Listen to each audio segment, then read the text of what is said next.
Hi, Sudheer. It's Jeff Allen here. I just saw your post on LinkedIn a couple of hours ago about uh, intellectual property and plagiarism, and you mentioned that in Indian universities that there are people that are students that are copying content or ideas from other theses or other places and not citing it in their own work, and the whole thing of who they're not willing to do the work, and then they use it and they claim it to be new intellect, new ideas and stuff.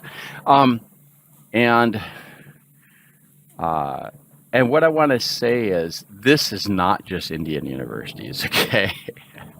um, and intellectual property is one of the areas I work in. I'm a trainer of corporate requirements at SAP, including intellectual property.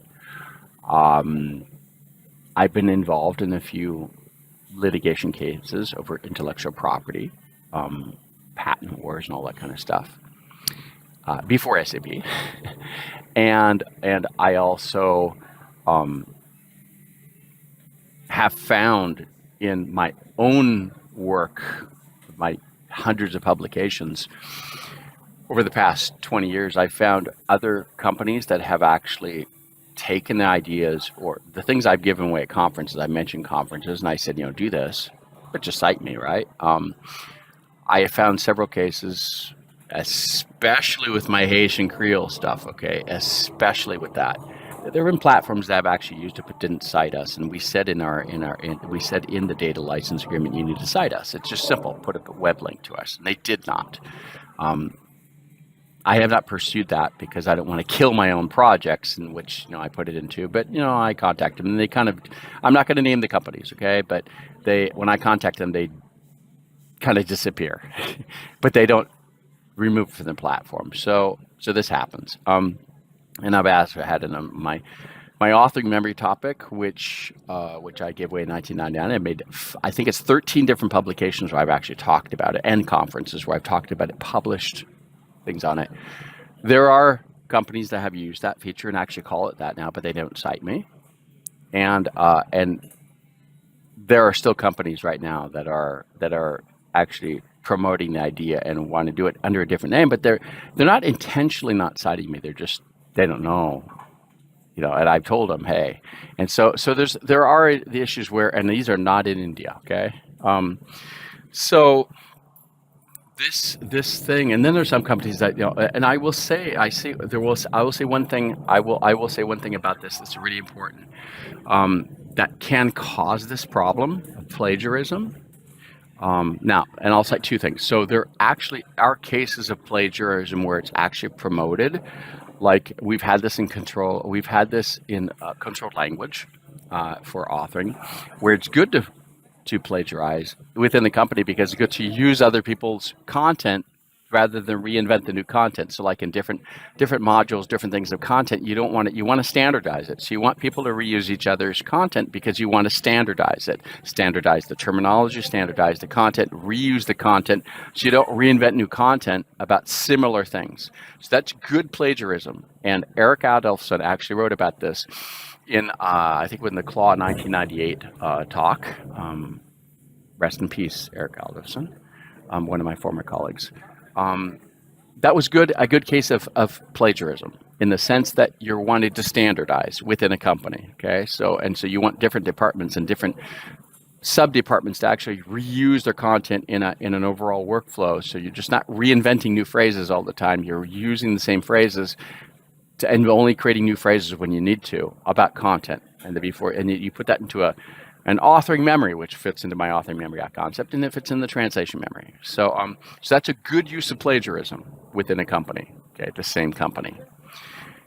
However, the plagiarism part of it, and that comes into fair use, how much fair use can you use, and how much can you use without falling into the plagiarism, copyright, and intellectual property kind of realm of things.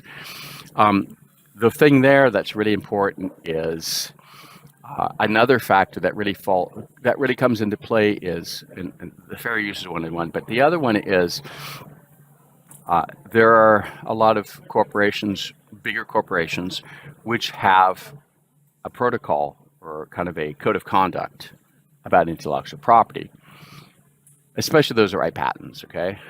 So institutions that write patents, they usually have a code of conduct that states that that the teams that are actually creating the new ideas, that they should not do any research about who has done patents before on this, okay? Because if they do it, then you can actually be blamed for having done the research for it, okay? So that's the reason why. So you actually have to have a different department, a separate department that's not part of the teams, usually an independent department that will do competitive market analysis or patent investigations. You know, there are different departments that do this for different purposes. Usually what happens is you have a different department do this for you, especially if you submit patent applications, okay? So you submit your idea, and then you have another department, usually a legal department, someone that has under the legal jurisdiction that can actually handle this. They do the research to see if you've actually done this before, if it's actually done before by someone else. and then that after evaluation is then submitted. The institution will then use their legal experts to actually submit the patent if they want to, right?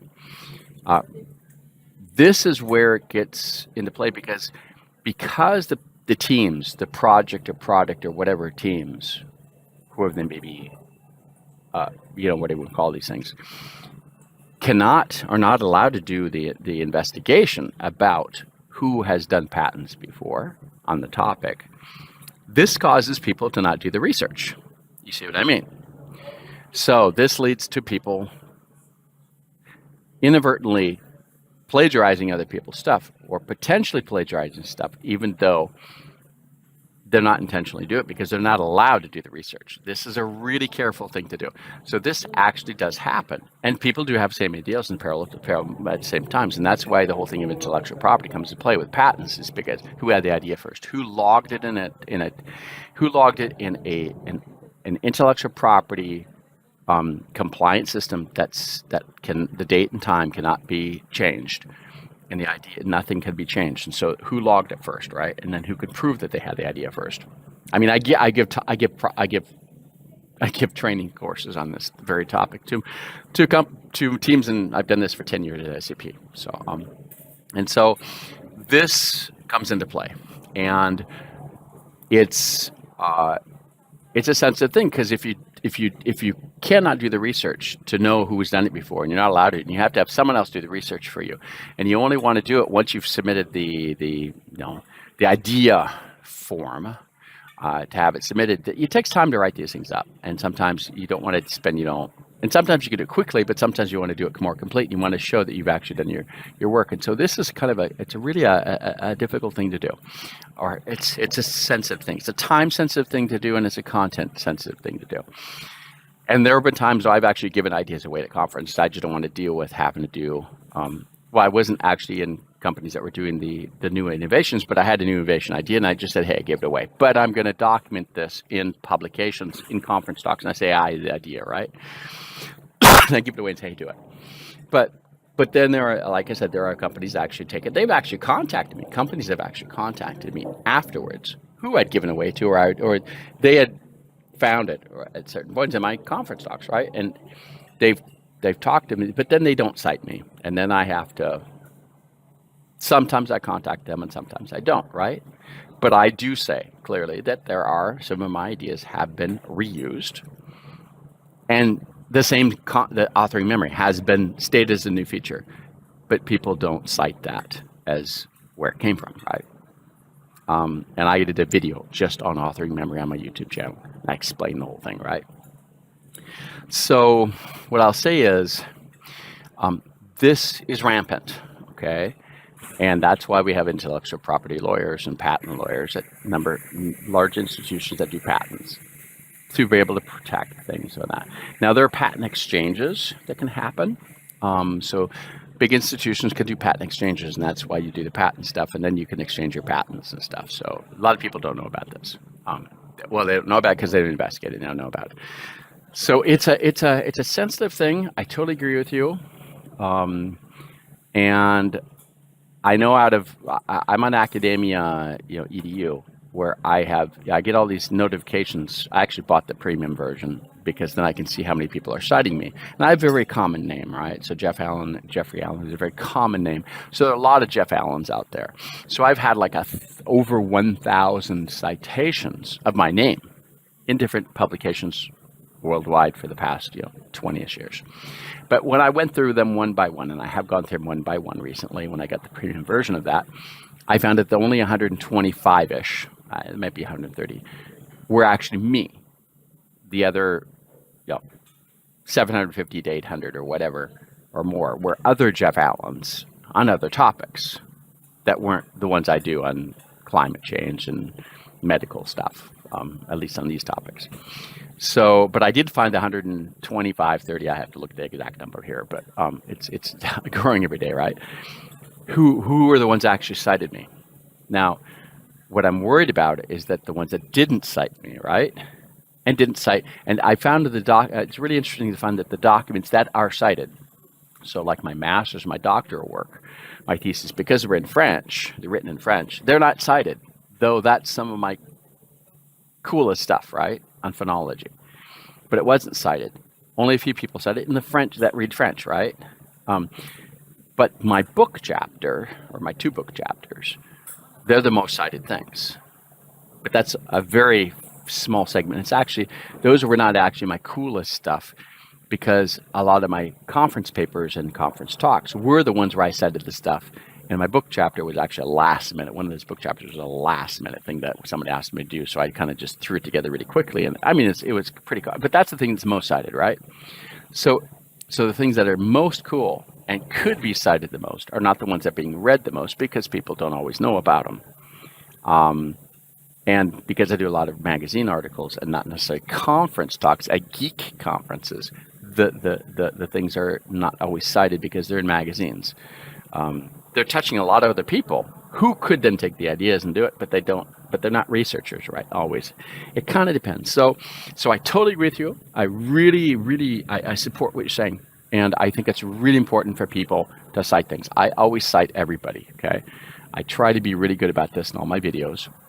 I try to be very, in my videos and and sometimes I wrote an article. I'll tell you, I wrote an article in Language International magazine in the year 2000 on machine translation and controlled language. And I did a rebuttal article against Douglas Hofstadter, at Indiana University, and he had written an article just blasting controlled language and machine translation in Language International as an interview article. So I read the thing. I was very angry about this in a car, actually reading this thing. I actually, riding as a passenger in a car, I wrote a rebuttal to it over like a several hour trip. And I sent the rebuttal in, and he never responded. And then what happened is I contacted him several years later to actually be a speaker at a conference, because I was organizing a conference. And he wrote back to me, and he said he didn't even know about the interview article that he wrote. He didn't even know about it. He knew he had been interviewed, but he didn't know they published an article on it. That is shameful. So he was not actually even sent the article, at which there's an interview of him over the phone. An article was published. He never received it because he was not a subscriber to the magazine. And then I wrote a rebuttal to him, and he never received it because he's not a subscriber to the magazine. And he only learned about it probably 5-6 years later, when I actually contacted to be, like I said, to be a conference speaker at a conference on the topic. So I think this actually happens too. That's another problem, right? Magazines that do interview articles and don't even send to people to then have them review the actual publication and do a proof of the things that they're being interviewed for. That's another shameful thing, right? So this happens. I think there are intentional actions and there are unintentional, and I think there are some unintentional things that can be forgiven. But we all this is awareness. We all have to be aware that we have to be careful. Fair use and all this stuff, and intellectual property and copyright. And people try to protect things. They try to overprotect things to the point where people are not doing the work to actually check the stuff, and then that gets the only thing I just mentioned a little bit earlier. So it's a sensitive thing, and I agree with you that it can get to the point where people are citing each other in that, and I've been dealing with this even more the past few years. Some things I've got some other ideas I've been working on, and I'm extremely careful who I share this with, right? So, or at what point, because it's really hard to trust people, right? And I usually trust people, but I give a lot of stuff away too. I give a lot of ideas away. Sometimes things that are just not, it's not worth trying to pursue it as anything else. And it's good to share. It's good to share a lot of stuff, but there are things you don't want to share when you want to really lock it down. But totally agree with you. And make it awareness, and let's continue to push for awareness. Continue to push for awareness, and that's why I talk about intellectual property and stuff in videos. That's why I talk about this topic, and I try to. And this video will be another reason to talk about it. And maybe I'll do some more videos on this and give some more examples of where we can be more careful and we can be more diligent about the topic of intellectual property, reuse, plagiarism, and all these other, copyright issues and all the things that go along with that. So thanks for the post, and give me the idea to at least make a response about it, and at least from my point of view, which agrees with you. Thanks so much.